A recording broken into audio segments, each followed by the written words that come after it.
পৃথিবীতে এমন মানুষও আছে আজীবন সফলতার পিছনে দৌড়াইছে, আজীবন সফল হওয়ার পিছনে দৌড়াইছে, কিন্তু সফলতা এখনো পর্যন্ত চোখে না। সকলকে নিয়ে জান্নাতে থাকতে চান? হাত দুটো দেখায় দেই, একটু লাড়া দেই, লাড়া দেই। আল্লাহ আমাদের হাতগুলো কবুল করেন, জোরে বলেন আমিন। আরে মেরসনাইরে যুবক, চট্টগ্রামের বড় বাবা, আজকে এই ময়দানে যারা বসে যাবে, এক নাম্বার কথা আমার মায়ের নবী জানাইয়া দেয়, আল্লাহ রাব্বুল আলামিন আল্লাহর ওই বান্দা বান্দির জীবনের সব গুনাহ মাফ করিয়া দেয়। সব গুনাহ ক্ষমা করেন কে? আরো জোরে, আরো জোরে। এই জন্য আমরা এই ময়দানে আসার পরে ঠকলাম না জিতলাম? দুনিয়ার সব মানুষ চায় সফল হইতে, সফলতা চায় না এমন কোন মানুষ পৃথিবীতে? আরো জোরে কোন, আওয়াজ দিয়ে বলেন নাই। যে ব্যবসা করে সে চায় আমার ব্যবসায়িক সফলতা, যে চাকরি করে সে চায় আমার চাকরিজীবীর সফলতা। আমি যেই পোস্টে আছি কয়েকদিন পরে যেন আমার প্রমোশন হয়, ঠিক কিনা জোরে কর। যে রিক্সা চালায় আজীবন কিন্তু রিক্সা চালাইতে চায় না, বলে এতদিন ভ্যান চালাইলাম, এতদিন রিক্সা চালাইলাম, এখন একটু অটো কেনার দরকার। একটা অটো যখন চালায়, হালকা কিছু টাকা যখন হয়, তখন বলে আর অটো ভালো লাগে না, একটা ছোট্টখাট্ট গাড়ি হইলে বেশি ভালো। কথা বলো ঠিক কিনা? এ যুবক, এ নবীর উম্মতের দল, আমি বলতে চাই তামাম দুনিয়ার সব মানুষগুলো সফল হইতে চায়, সব মানুষগুলো সফলতার শীর্ষে পৌঁছাইতে চায়, কিন্তু আমি প্রশ্ন করতে চাই, সব মানুষ কি সফল হইতে পারে কি পারে না? আরো জোরে কোন, আওয়াজ দিয়া বলেন। তামাম দুনিয়ার মধ্যে এখন প্রায় 700 কোটি মানুষ। কত মানুষ? কথা বলেন। 700 কোটির মধ্যে মাত্র 200 কোটি ইমানদার, আর বাকি 500 কোটি হলো বেঈমান।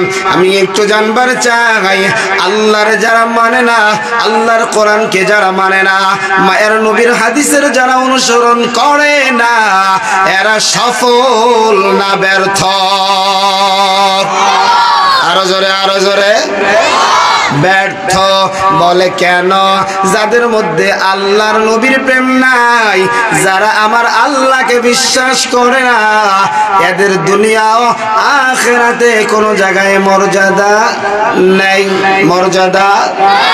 এবার আসো, বাকি থাকলো কয়শো কোটি, কয়শত, 200, 700 কোটি মুসলমান, বাকি থাকলো কয়শো কোটি? 200 কোটি।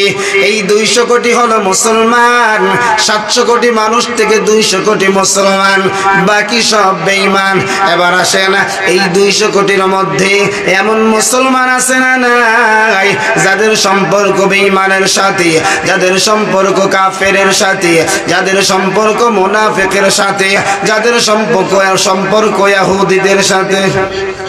আরো জোরে, আরো জোরে, আরো জোরে বলেন তো। যাদের সম্পর্ক মুনাফিকের সাথে, বেঈমানের সাথে, কাফেরের সাথে, নাস্তিকের সাথে, এরা সফল না ব্যর্থ? আরো জোরে, আরো জোরে। তাহলে বোঝা গেল পৃথিবীতে এমন মানুষও আছে আজীবন সফলতার পিছনে দৌড়াইছে, আজীবন সফল হওয়ার পিছনে দৌড়াইছে, কিন্তু সফলতা এখনো পর্যন্ত চোখে দেখতে পারে নাই। কথা বলো ঠিক কিনা? এটা যুবক, পরিপূর্ণ সফলতা কার নাম, সফল কার নাম, এইটা জানার দরকার আছে না নাই? বলে পরিপূর্ণ সফলতা 3 জিনিসের সমন্বয়। তাহলে বোঝা গেল, বলছিলাম 3 জিনিসের সমন্বয় সফলতা। জোরে বলেন কয় জিনিস? আওয়াজ দিয়া বলেন কয় জিনিস? 3 তিন জিনিসের সমন্বয় হলো সফলতা। বলে এক নাম্বার হলো যেই মানুষটা সফল হবে, যেই মানুষটা সফলতার শীর্ষে পৌঁছাবে, তার কোনো ডর থাকবে না, তার কোনো ভয় থাকবে না। কারণ যার ভয় আছে, যার ডর আছে, সে সফল হইতে পারে না। যে নির্ভয়, যার কোনো ভয় নাই, মূলত সেই হলো সফল। ঠিক কিনা জোরে কও। দুই নাম্বার বলে এমন জিনিসকে সফলতা বলা হয়, বলে যেই নিয়ামত পাবে এই নিয়ামত কোনোদিন ফুরাবে না, এই নিয়ামত কোনোদিন শেষ হবে না, এই নিয়ামতের কোনো শেষ নাই। বলে পাইছে তো আছে। কয় নাম্বার গেল সবাই বলেন? তিন নাম্বার বলে মনে যা চায় সে তাই পাবে। অর্থাৎ মন চাহি জীবন। আমার মনে চাইছে এই সমুদ্রের মধ্যে হতে বড় একটা মাছ, অর্থাৎ 100 কেজি ওজনের মাছ আমার খাইতে মনে চায়। এখন যদি মনে চায়, পূরণ হওয়া সম্ভব না অসম্ভব? কথা বলেন। অসম্ভব। এক নাম্বার হলো কোনো ভয় থাকবে না, দুই নাম্বার হলো নিয়ামত কোনোদিন শেষ হবে না, তিন নাম্বার বলে মন যা চায় তাই সেটা পেতে হবে। আমি এবার প্রশ্ন করতে চাই, আরে চট্টগ্রামের যুবক, এক কলিজার টুকরা ভোরা বাবা, এই যে তিনটা জিনিস বললাম, পৃথিবীর থাকা অবস্থায় এই তিনটা জিনিস কি সম্ভব না অসম্ভব? কথা বলেন। অসম্ভব। বলে এক নাম্বার দুনিয়াতে যারা আছে এদের ভয় আছে না নাই? যে যত পাওয়ারওয়ালা, যে যত ক্ষমতাবান, তার তত ভয়। বাংলাদেশের প্রধানমন্ত্রীর ভয়ের শেষ নাই। এই জন্য যেই জায়গায় সমাবেশ হবে ওই জায়গায় যাওয়ার আগেই একবার র্যাব গিয়া পরীক্ষা করে, আবার আর্মি গিয়া পরীক্ষা করে, আবার কুত্তা গিয়া পরীক্ষা করে। কথা কাও ঠিক কিনা? শুধু বাংলাদেশের না রে যুবক, পৃথিবীর যত মানুষে আছে, একবার বিল ক্লিনটন বাংলাদেশে এসেছিল, তার যেই বিমানে আসার কথা ছিল ওই বিমানে আসে নাই, অন্য বিমানে এসেছে। বলে কেন? বলে জীবনের বড় ভয়, না জানি কে কোন জায়গা দিয়ে কি করিয়া দেয়। তোমারও ভয় আছে, আমারও ভয় আছে, দুনিয়ার লাইনের মানুষের ভয় আছে।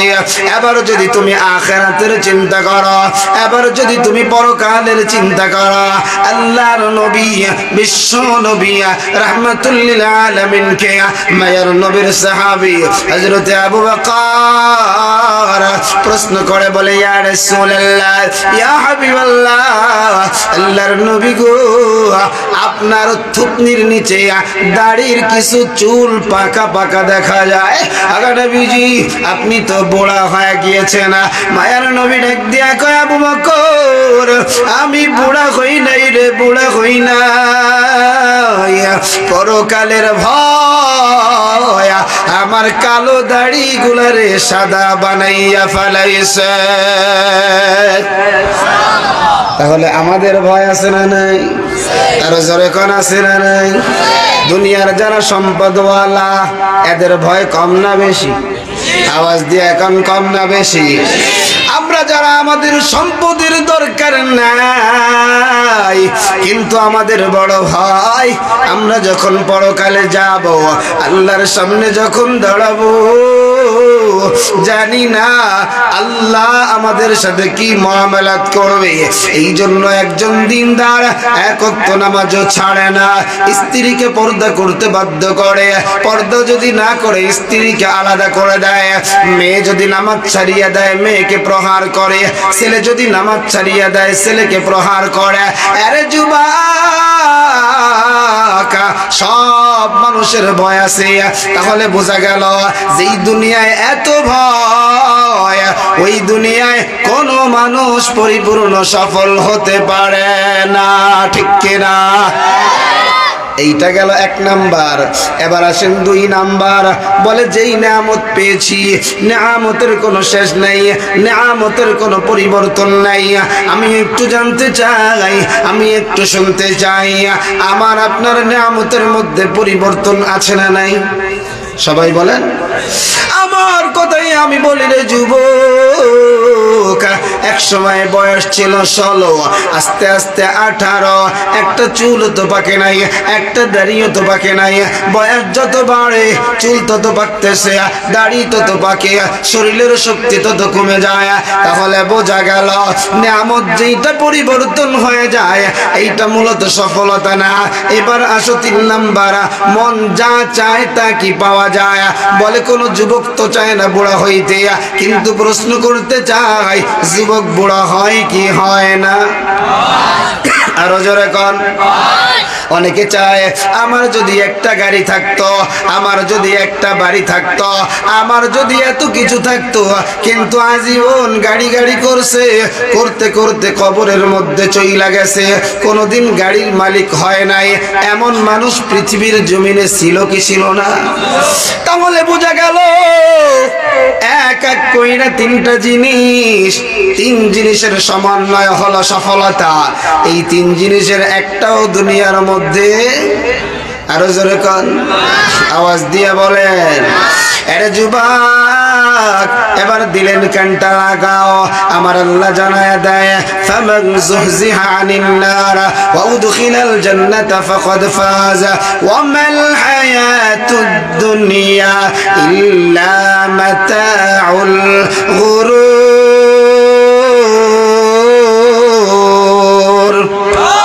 আরো জোরে, আরো জোরে। আমার আল্লাহ বলেন, ফামান যুহজিহা আনিন নারি ওয়া উদখিলাল জান্নাহ, বলে জাহান্নাম থেকে যাকে দূরে রাখা হয়েছে, জান্নাতে যাকে প্রবেশ করানো হয়েছে, ফাকাদ ফাজ, ওই ব্যক্তিটাই হলো সফল। সুবহানাল্লাহ। এই জন্য চট্টগ্রামের যুবক, এই কলিজার টুকরা বুড়া বাবা, জান্নাতের ময়দানে চলিয়ে আসো। এই ময়দানে যারা বসে যায়, আমার আল্লাহ এদের সময়টাকে বৃথা যেতে দেয় না। আমার আল্লাহ জানায়া দেয়, যারা এই ময়দানে বসে যাবে আমি আল্লাহ এদেরকে কি দিব? আল্লাহ বলেন, আল্লাযীনা ইয়াসতামিউনাল কাওলা ফায়াত্তাবিউনা আহসানা উলাইকাল্লাযীনা হাদাহুমুল্লাহ।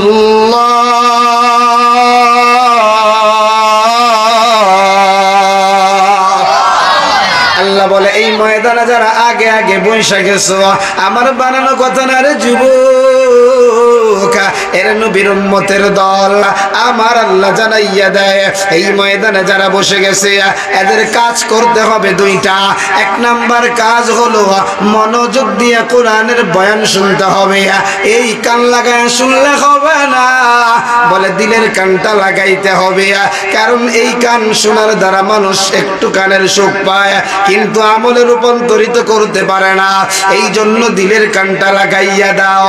2 নাম্বার, ওয়ায়াত্তাবিউনা আহসানা, আল্লাহর কোরআন শোনার পর ভালো ভালো যেই কথাগুলো চলে আসবে, যেমন কোরআন শুনলে আসবে নামাজ পড়তে হবে, ছাড়া যাবে না, পর্দা করতে হবে, ছাড়া যাবে না, হারাম ছাড়তে হবে, খাওয়া যাবে না, হালাল খাইতে হবে, নইলে ইবাদত কবুল হবে না, সুদ ছাড়তে হবে, মিথ্যা ছাড়তে হবে, জুলুম ছাড়তে হবে। এরকম ভালো ভালো যতগুলো কথা আছে সব কথাগুলো আমলের নিয়তে মেনে নিবে, আমল করার চেষ্টা করবে।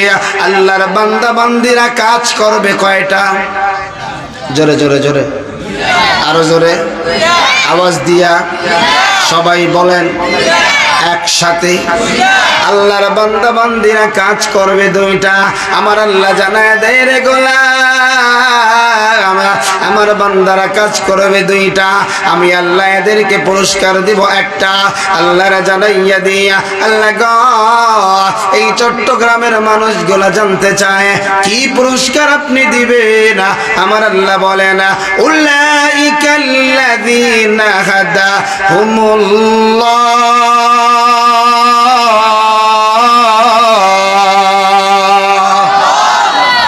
আল্লাহ বলে আমি আল্লাহ আমার এই বান্দা বান্দি গুলারে হেদায়েত দিয়ে দেব। হেদায়েতের মালিক কে? আরো জোরে, আরো জোরে। হেদায়েত আর কারো হাতে আসেনি, হেদায়েত কার হাতে? চাইতে হবে কার কাছে? আমি এবার জানবার চাই, আপনাদের থেকে বুঝবার চাই, আল্লাহ যারা হেদায়েত দিয়ে দেবে ওই ব্যক্তিটা জান্নাতে যাবে না জাহান্নামে যাবে? জোরে কোন, কাকা জোরে কোন। সবার কথা কইতে হবে, ঠিক আছে না ইনশাল্লাহ? আমার কথা বুঝতে কারো কষ্ট হয়, খারাপ লাগে? খারাপ লাগে? তাইলে আজকে সকলের কথা বলতে হবে, কারণ আমার আপনার জবানের মালিক কে? জোরে বলেন, আরো জোরে বলেন। আল্লাহ জানাইয়া দেয় ওয়ালিসানা ওয়া শাফাতাইন ওয়া হাদাইনাহুন নাজদাইন। আল্লাহ বলে জবানের মালিক আমি আল্লাহ। এরা যুবক, আল্লাহ বলতেছে আমি আল্লাহ তোমারে জবান দিলাম, আমি আল্লাহ তোমারে ঠোঁট দিলাম, সুতরাং খরচ করব কার দর জন্য? আরো জোরে, আরো জোরে। আল্লাহর দেওয়া জিনিস আল্লাহর রাস্তায় খরচ করলে লাভ আছে না লস আছে? সবাই বলেন। আল্লাহ পাক আল্লাহর নবী দাউদ আলাইহিস সালাম কে বলে, এরে দাউদ আমি আল্লাহর কৃতজ্ঞতা আদায় করো, আমি আল্লাহর শুকরিয়া আদায় করো। দাউদ নবী বলে আল্লাহ আমি কি দিয়ে আপনার শুকরিয়া আদায় করব? আল্লাহ বলে তোমার জবান দিয়া বলো না আলহামদুলিল্লাহ। দাউদ নবী বলে আল্লাহ এই জবানটাও তো আপনার দেওয়া। জোরে জোরে জোরে বলেন না, জবানটা কার দেওয়া? দাউদ নবী বলে আল্লাহ জবানটাই তো আপনার দেওয়া। আল্লাহ বলে দাউদ রে আমার দেওয়া জবান দিয়া বলো না আলহামদুলিল্লাহ, তাহলেই তো আমি আল্লাহর শুকরিয়া আদায় হয়ে যাবে। এজন্য জবানের মালিক কে? সবাই বলেন কে? আবার খরচও করব কার রাস্তায়? খরচ করলে লাভ আছে না লস আছে? বলে একবার সুবহানাল্লাহ বললে তো আল্লাহ জান্নাতের মধ্যে গাছ লাগায়া দেয়। সুবহানাল্লাহ। আল্লাহর দেওয়া জবান দিয়ে রে যুবক আল্লাহর তাসবিহ জপলেও লাভ আছে না নাই? আরো জোরে বলেন আছে না নাই? এবার আসে না, তাহলে আমরা বুঝাইতে পারলাম আল্লাহ যদি হেদায়েত দিয়ে দেয় ওই লোকটা যাবে জান্নাতে না জাহান্নামে? সুতরাং জান্নাতে যাইতে যাও কারা? হাতটা আল্লাহকে দেখে দাও না তারা। একটু লাড়া দেন। মাশাআল্লাহ মাশাআল্লাহ। আল্লাহ তুমি হাতগুলো কবুল করেন, জোরে বলেন আমিন। এর যুবক কলিজার টুকরা বুড়া বাবা, আল্লাহ জান্নাতের মধ্যে আমাকে আপনাকে একটা বাড়ি দিবে, আল্লাহ পাক আমাকে আপনাকে একটা ঘর দিবে। ওই ঘরটা কতটুকু হবে রে যুবক? ওই বাড়িটা কতটুকু হবে রে যুবক? মায়ের নবী আমার জানাইয়া দেয় সর্বনিম্ন যাকে জান্নাত দেওয়া হবে এই দুনিয়ার 10 দুনিয়ার সমান একটা জান্নাত দেওয়া হবে। সুবহানাল্লাহ। আরো জোরে কন। ওরে আল্লাহ, কেউ যদি কইতো যে তোরে 50,000 টাকা দেবো, ও সুবহানাল্লাহর গুত হয় এলাকায় থাকা যাইতো না। কথা কন ঠিক কিনা? কারণ মাঝে মাঝে আমরা দেখি 200 টাকা আর 500 টাকা চাষাও দেখ বেহা বেহা হইয়ে কয়। কথা কন কয়শো টাকা? 300 টাকা 500 টাকা। কয়শো টাকা? তার মধ্যে যে শ্রমটা খাটায় আমার মনে হয় 1000 টাকা 5000 টাকা দিলেও হয় না। কথা কন ঠিক কিনা? এরপরে কি পাওয়ার আর বইলা দিলাম আল্লাহ দুনিয়ার 10 দুনিয়ার মতো একটা জান্নাত দেবে, অথচ আওয়াজ নাই। জোরে বলেন সুবহানাল্লাহ। আরো জোরে বলেন সুবহানাল্লাহ। এটা যুবক ভাই ওই জান্নাতটা কি আমগো বাড়ির মতো হবে? আল্লাহ আমাকে আপনাকে জান্নাত দিবে। জান্নাতটা কেমন হবে রে যুবক? ওই জান্নাতের মধ্যে আমার আপনার খাদেম থাকবে। আজকে দুনিয়ার মধ্যে আমার মতো মানুষের খাদেম নাই, নিজের কাজ নিজের করা লাগে। যদিও একজন দারোয়ান থাকে এরপরেও তার থেকে পরিপূর্ণ সেবা পাওয়া যায় না। কথা কান ঠিক কিনা? দেখে পারে পাহারা দেওয়ার দায়িত্ব, গিয়ে দেখে নাক ডাইকে ঘুমায়। কথা কন। পাহারা বাদ দিয়ে কি করতেছে? নাক ডাইকে ঘুমায়। কিন্তু ওই জান্নাতের ভিতরে জোরে যুবক, আল্লাহর নবী জানাইয়া দেয় আদনা লি আহলিল জান্নাতি লাহু ৮০,০০০ খাদেম, বলে সর্বনিম্ন যাকে ছোট্ট জান্নাত দেওয়া হবে আল্লাহ পাক ওই ব্যক্তিকেও ৮০,০০০ খাদেম দান করবে। জান্নাতে তো বুড়া যারা আছে একজনও যাবে না, ঠিক কিনা জোরে কন? আমরাও বুড়ো কাকা একজনেও নেব না, ঠিক কিনা জোরে কন? কেমন মানুষ তাও কয় ঠিক, খারাপ লাগলো না?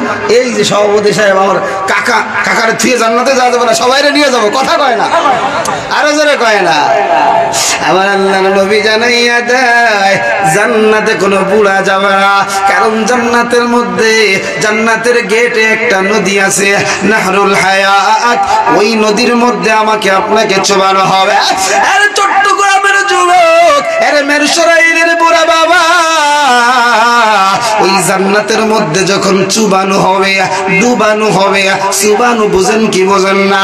বলে যুবকরে যখন আল্লাহর বান্দা রজুল, আল্লাহর বান্দা পুরুষকে যখন চুবানো হবে, ওই চুবানোর পরে ওই নহর থেকে যখন উঠবে আব্বা জান আদমের মতো ৬০ লাভ হবে, কথা কন।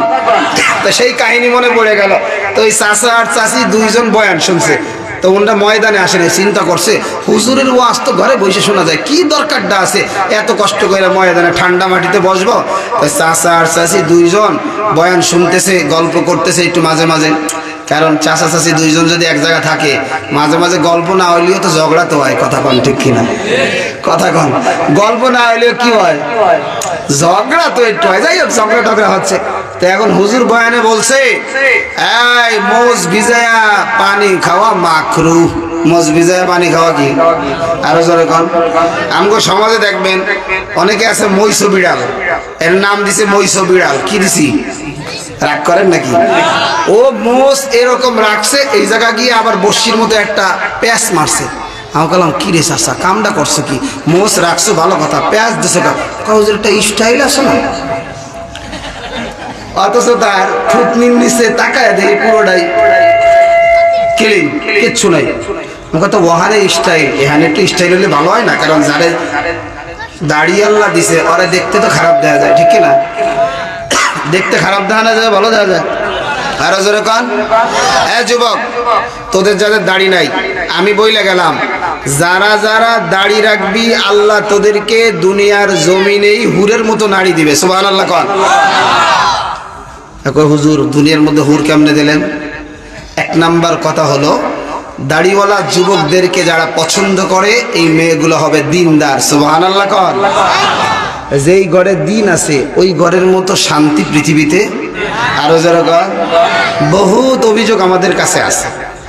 সুতরাং দাড়ি রেখে ফেলো, তোমার কোনো বখাইটা মহিলা পছন্দ করবে, বলবে আগেই সিগন্যাল, ওর ঘরে গেলে ও আমার ঠিক মতো ট্র্যাডিশনাল জামা আমাকে গাই দেওয়া হবে না, ঠিক কিনা জোরে কন। এই যে আজকে কত 14ই ফেব্রুয়ারি, আজকে কি চলতেছে? 14ই ফেব্রুয়ারি। এই গজব দেখেন, বেঈমানরা আমাদের দিমাগের মধ্যে কত নোংরা একটা কথা ঢুকাইছে, বলে 14ই ফেব্রুয়ারি ভ্যালেন্টাইন্স ডে, ভালোবাসা দিবস। নাউজুবিল্লাহ কন। আমরা আল্লাহরে ভালোবাসবো খালি 14ই ফেব্রুয়ারি না সারা বছর? নবীরে খালি 14ই ফেব্রুয়ারি ভালোবাসবো না সারা বছর? মাকে সারা বছর ভালোবাসবো না খালি 14ই ফেব্রুয়ারি? বাবাকে সারা বছর ভালোবাসবো না 14ই ফেব্রুয়ারি?